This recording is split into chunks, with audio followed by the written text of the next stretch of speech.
finding the right people to represent your product line is very important. And I see, the trade shows, you'll see a video and you'll see a guy and he explains what the product line is, and some of them have no enthusiasm for the product at all, and you go, well, okay, what does it do? And then there's some people that just the enthusiasm is just it goes everywhere.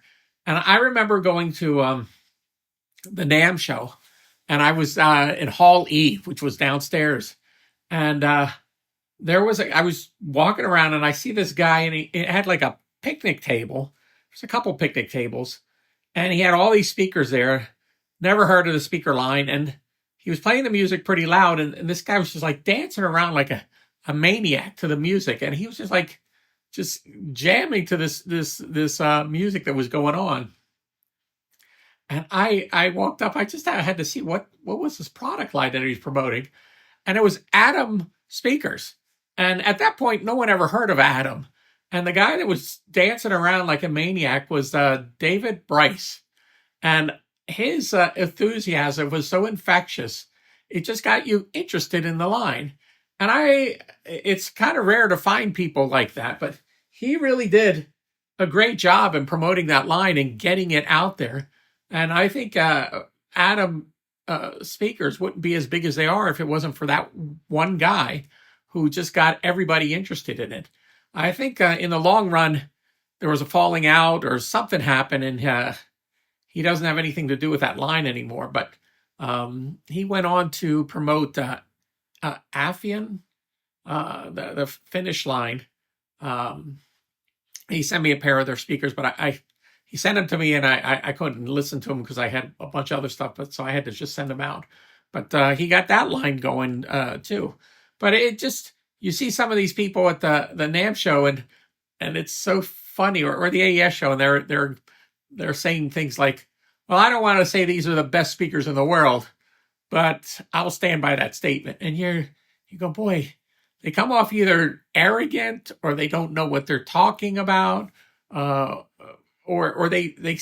you listen to them for a little bit and you go, they have no clue what they're representing. They just picked up a line and they're just trying to sell it to you.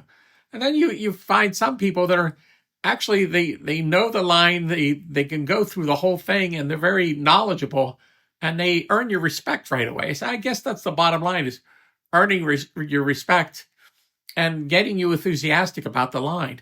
And I've seen some other companies that become, they're not really the distributors, they're kind of like, they give advice to the manufacturer. And they wedge themselves between the manufacturer and the dealers.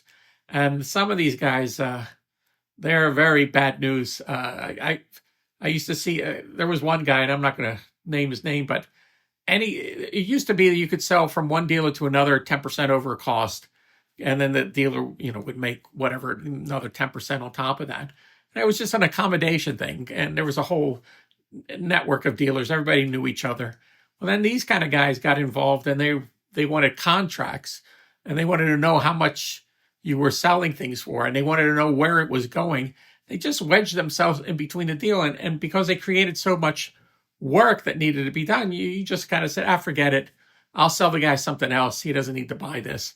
And that kind of ruined the whole internal network that was going on. So I guess the bottom line of this video is just picking the right people to represent your line makes all the difference in the world to getting that line out there. So there you go.